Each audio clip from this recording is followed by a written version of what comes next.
Alright, hello everyone, and welcome back to a third mark finish session sort of video.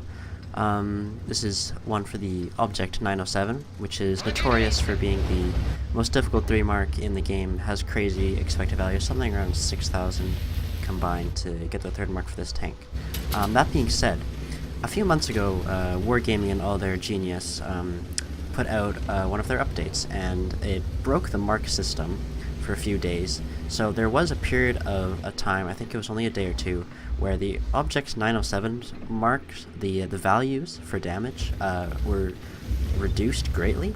So, like, pretty much everyone could get the third mark of excellence on this tank very easily. It would just jump sort of like 10% per battle, and that's actually the reason that I've had the third mark on this tank for so long. Is because I was, just before that update came out, I had got it to 94.9%. And so when the update came out, it just jumped way up when I played one game. That shouldn't have even been the third mark if it wasn't for the glitch. So I've always kind of felt guilty about my third mark in 907, but in the past few days I've just kind of been tryharding this tank, and I did grind the mark. I think it was like something from 87 to I got it to 95.4, 95.5 or something. So I feel like I've actually kind of earned the third mark now and done it legit. So I'm just gonna show off some of my my highest damage games. And now I chose this game on Windstorm because a lot of players I find have trouble on city maps, especially things like Windstorm, Himmelsdorf, Ruinberg, in medium tanks. Now, let's just pause for a second and just recap what happened. So basically, Windstorm medium tanks, I like to go in this middle area to start with. It's just kind of a safe play. Now, this is kind of a unique game because this doesn't usually happen. I just found there was no one to contest this middle, and I just wasn't even spotted. So I saw this isolated Indian panzer out here, and I just decided to rush him because I know I can bully him. He's probably not going to be able to do any damage to me, and we can just go and kill him. So I'm just auto-aiming on him, killing him, and this is kind of where I get surprised. Now this Bat Chat just kind of came in here, saw that I'm here, and rushed me, and now he's putting his clip into me. So he gets 2 shells into me, which is not ideal, but we can use this fountain to kind of hide. And either he's reloading here, or he feels like he doesn't want to trade with me and put the rest of his clip in, but that's fine, he's running away. So now I can kind of see that they are overmatching us in the city, so I do want to get out of here. So I'm just trying to use these buildings to run away. I saw that that VK was kind of pushing into us, so we're gonna see if we can just put a cheeky shell into him, or the Bat Chat crosses, so we light him on fire, which is actually nice, and he does not have a fire extinguisher there, so that's convenient. I'm kind of surprised that the VK penned me there. The 907's armor is quite strong. It's about 220 up to 250 on the frontal plate, but when you angle it, you can get parts of it where it's like 300 plus. So it's quite troll armor. Like the side, also the way it's angled,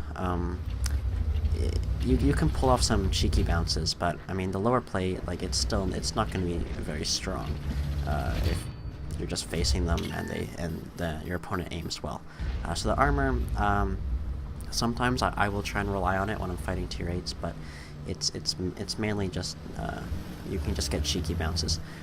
So don't really rely on the armor too much when you're fighting tier 10s. Now, so what happened there? The middle, it's being lost, and the city is also being lost. So the majority of our team now is in this area. So I don't want to be isolated from my team where I'm just gonna get surrounded and die. So I'm just running away to where it's safe. Now, that's something like when you're tryharding and when you're just going for damage, you really need to think about the playing the entire game. You don't want to die early. You want to stay alive as long as possible. So we're just running away to this north area here. Now, so I'm reading the minimap. I play with quite a large minimap, as you can see. I'm running this replay with the graphics and settings that I play in game, so you can see what it would look like when I'm actually playing. So I can see that we've completely lost the city here, and I assume they're going to push into our cap. So I'm just going to try and use this position to get shots while I'm kind of hull down. I'm not really, but I'm not that exposed right now. And there's no Artie on the enemy team, so actually there was, but it's dead, so I don't have to worry about that. And I'm just gonna take shots. These are very low risk shots because they're not really looking at me. They're tier 8s. They probably can't even pen me at this range. Yeah, so these are quite safe shots to be taking right now. And there we go. We can take that guy out, which is a good trade for us.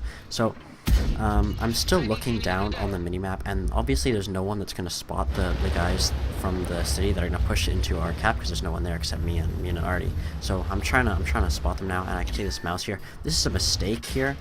I thought that I wasn't going to get lit through those trees. However, I did, and I took that shot, which I shouldn't have. Now I'm on pretty low HP. I'm a 2-shot for pretty much everything here, and this RU is kind of being cheeky. I could have had that kill if I aimed a little better and predicted it, but it's fine, he got away. So what I'm concerned about is the mouse pushing up and just driving into me, basically, because that would be the end of me. So luckily this RU is kind of stupid, and he sits here and he doesn't think I'm going to reload in time, so he tries to get a shot, but we have a very fast rate of fire. Okay, so this mouse, he's kind of stalled. However, I still don't want to drive him driving into me, and I don't really want to just poke. I let him shoot me, so we're just gonna leave right now and let him kind of be useless down there by himself.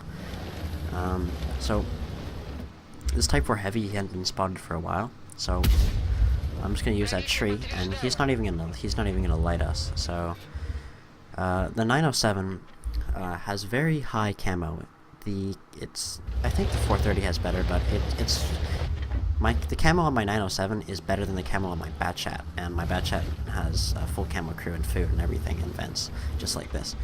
So this tank's pretty ridiculous. Now we're just double bushing, the T-49's lighting him for us. I'm not sure how I got lit there. It doesn't really matter though. He misses his shot, and we're just going to spam heat at the Type 4 because there's no way we're going to pen him with a PCR. So it seems like he's behind a building or something, so it's kind of like a tricky shot, but it doesn't really matter because at this point I don't think the mouse is going to drive through the open to get me. What I'm thinking the mouse is doing is he's driving up this road here to where I last was, and that's going to turn out to be correct. So I'm just going to come. I can take one hit from the mouse, so I'm not too worried about running into him, and he gets spotted up here, so this is basically just easy farm. When you're 3-marking, these cleanup scenarios are really important, I find. When I start throwing the mark away and having bad games, it's when I die early and I don't get this cleanup damage. Cleanup damage can be really important. It's not really good for winning games, but for 3-marking, yeah. So, mouse, we're just gonna fire heat at him. He misses, we both miss, so I know I'm gonna out-reload him, so I'm just gonna YOLO in. I know I can take another shot, and I'm pretty sure I can finish this guy off, so I'm just gonna auto-aim. I'm gonna start circling him. I kind of make a mistake here. I circled a little too far, and he's gonna end up getting a shot into me, but it doesn't really matter, because there's 5 guys on our team left. So this is just some nice farming at the end here. We get a fire, and yeah, he's done, so that was just 8.6k damage, which, you know, helps boost the markup quite a lot. It's these games like this that you need to have to counteract those games where you just do terribly. So I hope this was mildly helpful on Windstorm. It's one of those maps where it's not really ideal for medium tanks. There's no really good lanes of vision. I find playing this area is pretty inconsistent.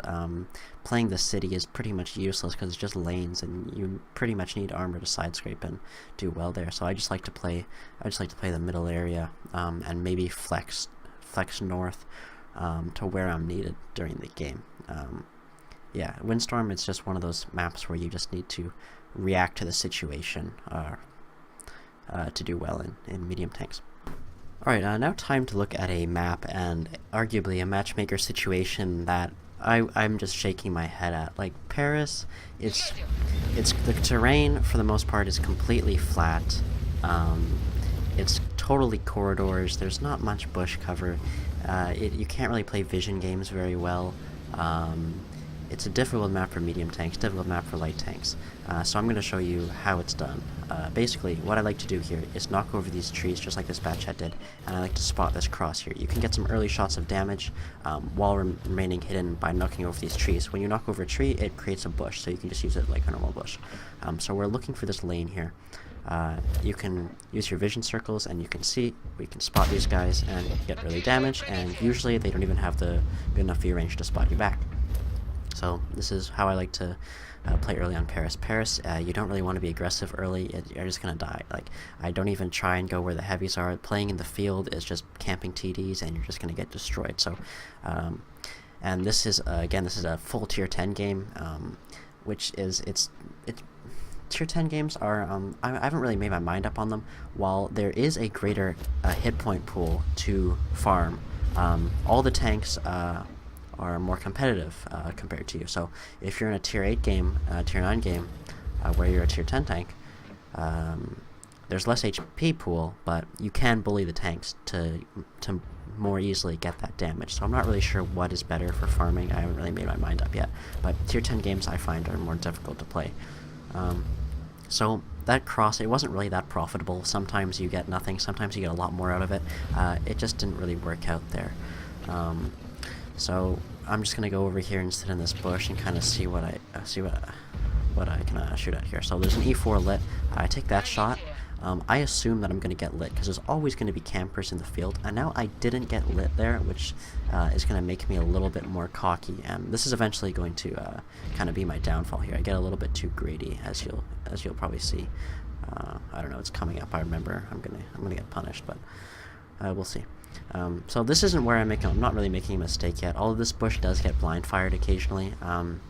So I'm going to take another shot here. It misses. I'm pulling back right away because, okay, there I am. So I am spotted.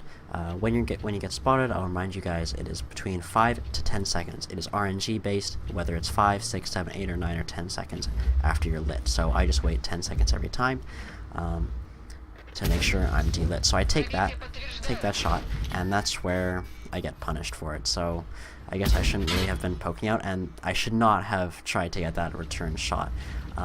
That was the big mistake. So now this situation has turned from bad to worse. We're on Paris. It's a terrible map for medium tanks, which is just quite difficult already. Full tier 10 game, and I've already lost over 1,000 hit points, and I'm pretty much a 2-shot for everything. So this is really a bad situation, and I haven't really done any damage.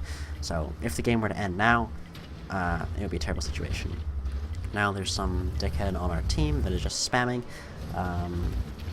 the field. This is really annoying. This is really distracting. It's not helping your team when you do this. It's going to stop eventually because when I was playing I blacklisted him, but I assume he didn't actually stop. Yeah. So right now, we're actually kind of clawing this game back, and I'm just playing a little bit more safe. I'm waiting for this E4 to poke. I'm using these bushes because I can't really afford to take another hit. I've already lost all my hit points, so there's just not too much I can do. This guy's still spamming, just really annoying. There we go. I missed a blacklisted him. Okay, so E4, I can kind of shoot his track, but I can't actually do any damage. I'm just shooting his track to keep him there. This is kind of pointless though, because I'm not damaging him, and I can't. There's no one else there on my team to shoot him. So I'm just gonna kind of use these bushes here, see if he pokes around again. There's nothing else I can really do. Going in and playing in the field, I'll just get punished again by TDs. Going down south, I'll probably just die there as well. And so Paris, it's just being patient. Especially I don't have any hit points left, so there's not a whole lot I could do right now. I'm gonna go try and investigate this bush again and see what's up. But yeah, it's just kind of being patient and waiting for opportunities to happen. You don't want to force anything. So I see this E4 is pushing across the field. Now this position's a little bit awkward because you can't really get the solid bush. However, I know that I'm not going to get punished even if I get lit because I can pull back quickly enough, and the enemy tanks have changed position where they're not in positions to punish me anymore, so I can just kind of farm that guy. I do get lit there, so I'm just staying safe here.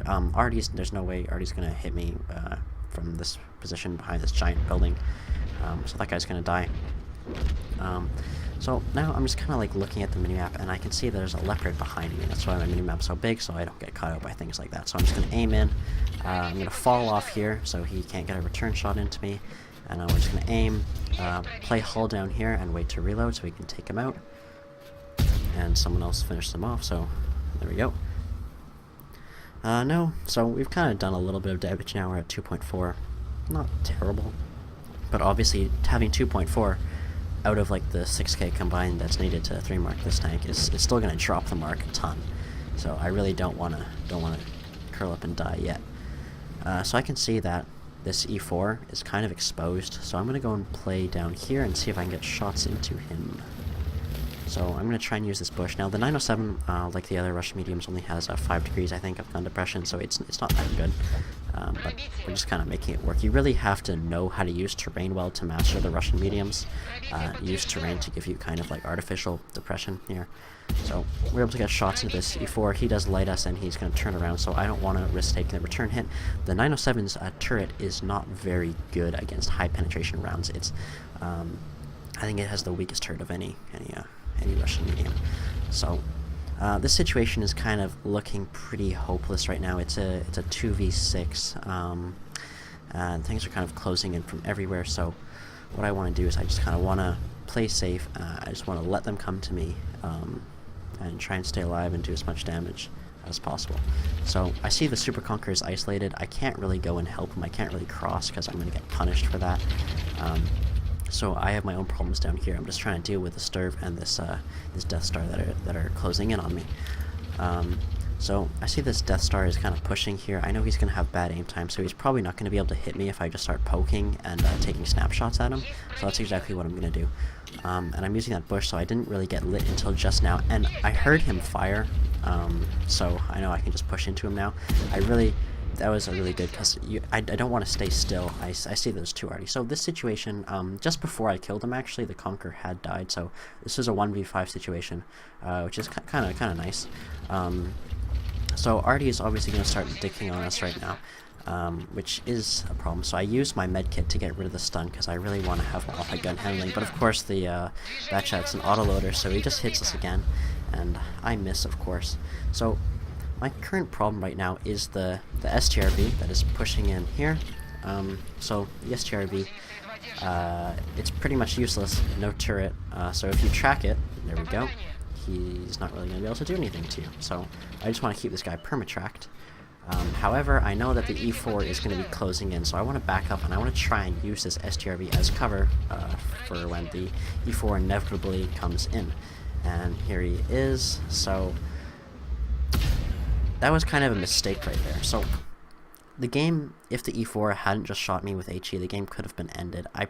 In retrospect, I probably should have just taken the shot from the STRV and killed the E4 instead of letting him take that free damage on me, because he could have killed me there if he average rolled and actually penned me, but no, he was shooting HE, so there we go. So I'm just keeping the STRV perma-tracked. I'm trying to move so I don't get Artie. I know the E4 is going to have about a 15-second reload, so there we go. We're just going to kill him.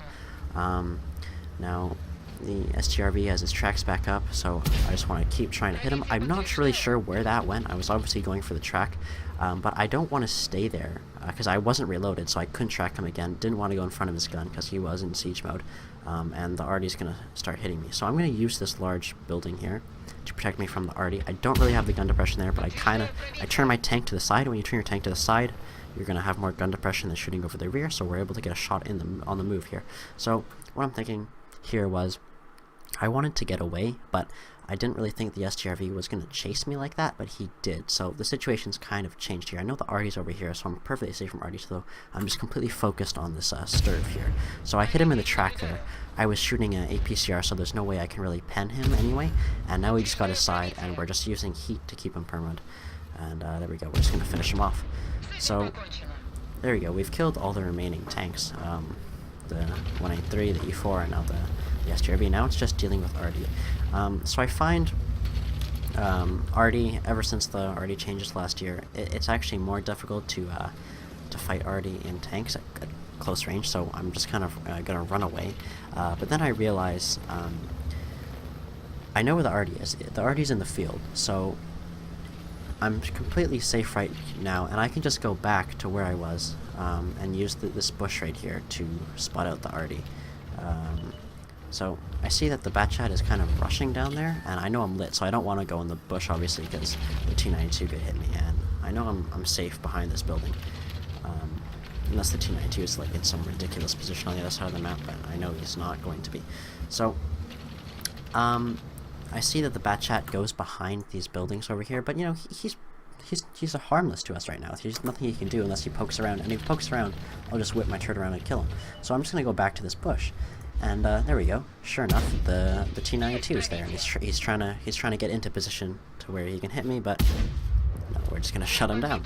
So easy peasy there. And now I'm just gonna wait for the Batchat to make a mistake, basically. So I don't really want to push in and rush in to get the Batchat, and actually, well, as you can see there, the Batchat just kills himself. But so this did end up being a Kolobanov's medal, which is pretty fun, and I only got 4 kills in a 1v5 situation where all 5 tanks died because he killed himself, so it's kind of a cheeky Kolobanov's. It's not a huge damage game, but it's a situation on Paris where the game, I lost all my hit points right at the beginning before I had done 1,000 damage even, so it's a terrible situation, and you know, I was just able to play smart and be careful and wait for opportunities to arise to make it into a game where the mark actually goes up instead of having one of those terrible games where you do horribly and you destroy your mark stats. Alright, and here we are looking at an interesting map. This is what's called Pilsen. So this map is not really ideal for mediums either. So there's a city area in the 1-2-3 line. It's quite difficult. You don't really want to play there at a medium. You need armor to side scrape and hold down. It's not really going to work. So what I like to do here is play the 8-9 line. You can kind of have a long distance engagements here. It's a little bit easier for mediums. You can use the terrain, and you can kind of spot out people that are still kind of in their base or just crossing over.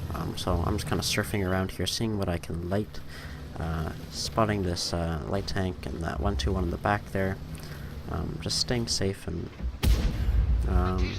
yeah, just kind of spotting these light tanks out here. So T-49 shoots, misses, get some free damage there, some free damage on that Skoda back there.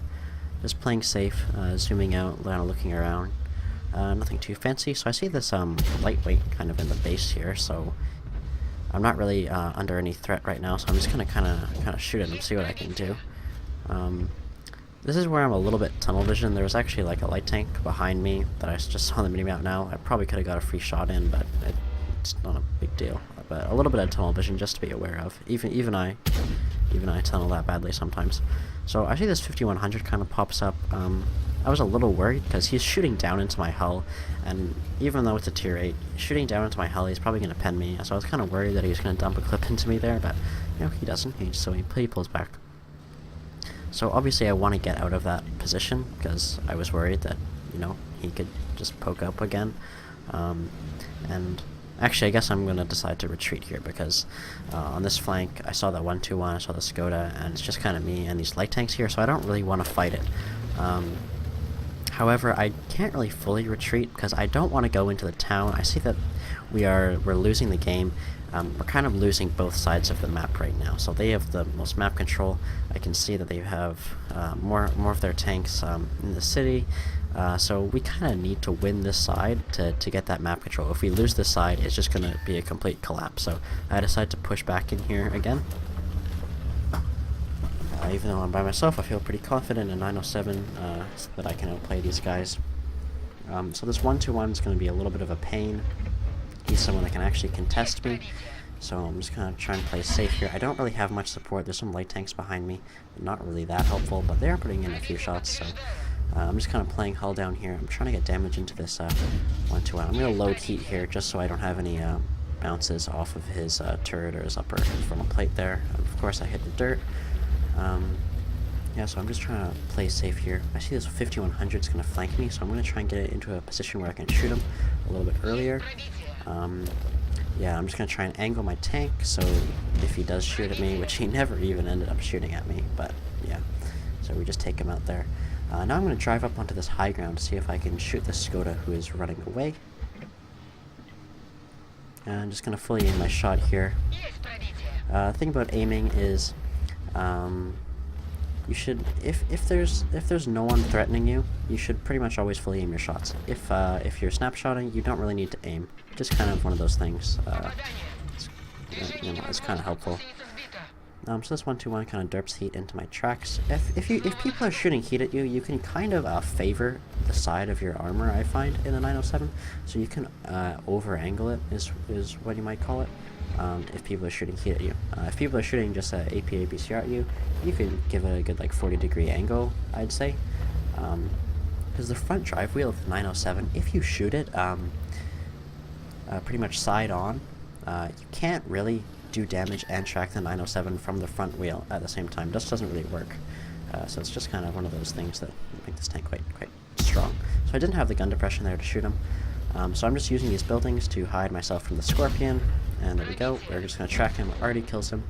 So I don't really want to poke on the Scorpion here, so I'm just going to let him back up. I'm going to get the track shot. I see he misses there, and now we're just going to perma-track him, set him on fire.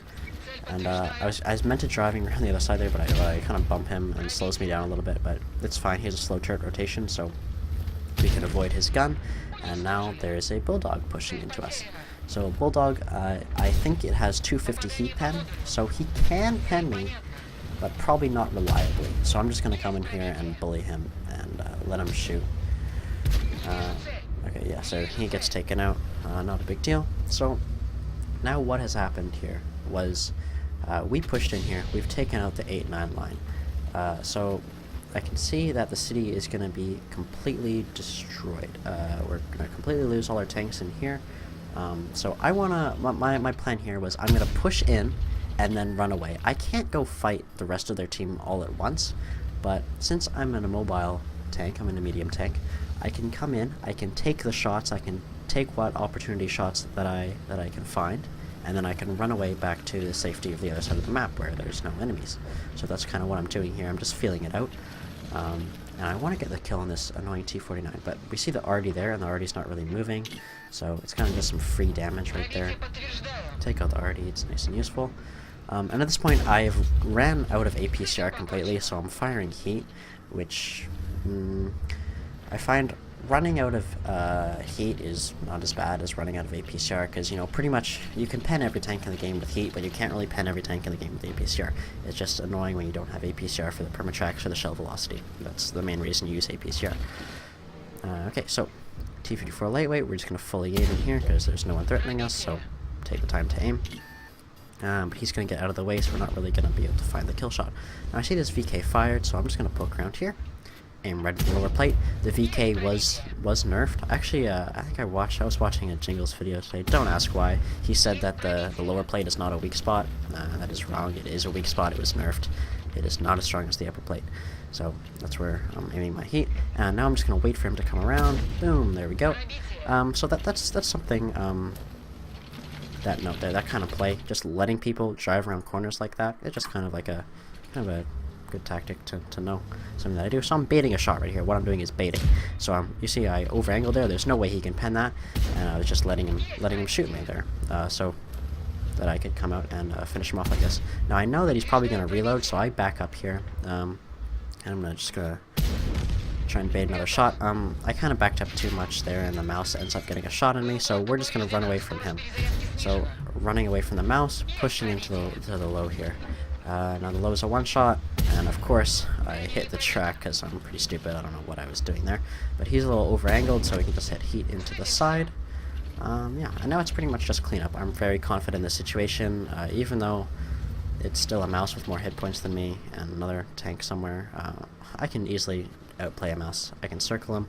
My only really concern was that I only had 7 shells left, so I can't really do any missing, but, you know, this is a pretty easy situation. Just auto aim on his side. Boom. He's not really going to be able to get his gun around. And there we go, another shot into his turret. And I think I can get another shot into his side. Here we go. Yeah, there we go. So he's done.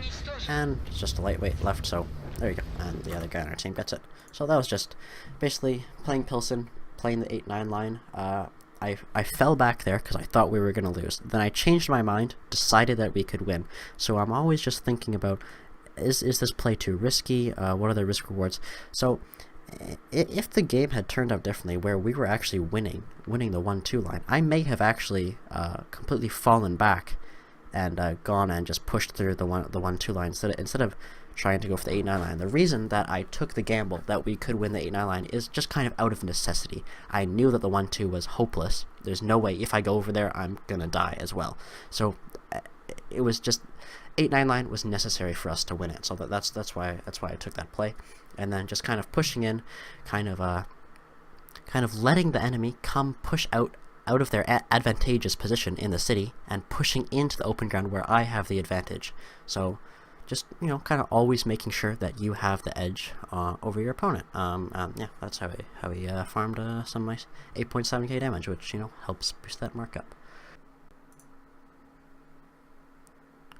Well, that's about it for the games that I'm going to show. I thought those were kind of like the most interesting ones on city maps, just so I could help out those people that don't really know what they're doing, medium tanks on city maps. So the result of that session was number 1 on NA for January for damage per game in the 907, so about 4.4k. I think it was a little bit higher than that for like the games like just before I was getting the mark. It was probably about like 4.7, but like overall I've actually kind of destroyed the mark recently. I think it's probably what it has it going back down to. Yeah, it's like 93 right now, but I did get it over 95. So my setup in the 907 here, as you can see, it's pretty stat patty. We've got pretty toxic. We've got all improved equipment here. Now, as some of you may know, I'm a pretty big critic of the whole improved equipment and bond thing. I don't really think it's fair, the fact that I can have these, just because, I can put a lot of time into this game. I'm good at this game, so when the ranked battles are on, I can get into those prize leagues and get all the bonds. I'm in a good clan, so I got all the bonds from the Clan War season. So, I don't really think it's fair that I can have all these advantages on this tank that's already really good, but you know what? They're available to me, so I'm going to use this improved equipment. So rammer, vert stabs, and vents is what I go for, and I run food, about half and half APCR and heat.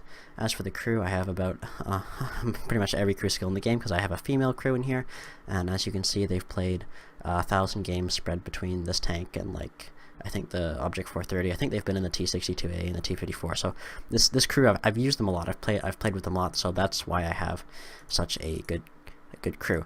If you're just starting out, obviously the most important things to have on this guy are repairs, brothers in arms, and camo. Then kind of vision skills. I would recommend firefighting because this tank does burn kind of occasionally, but it's not too bad. So I don't run a fire extinguisher.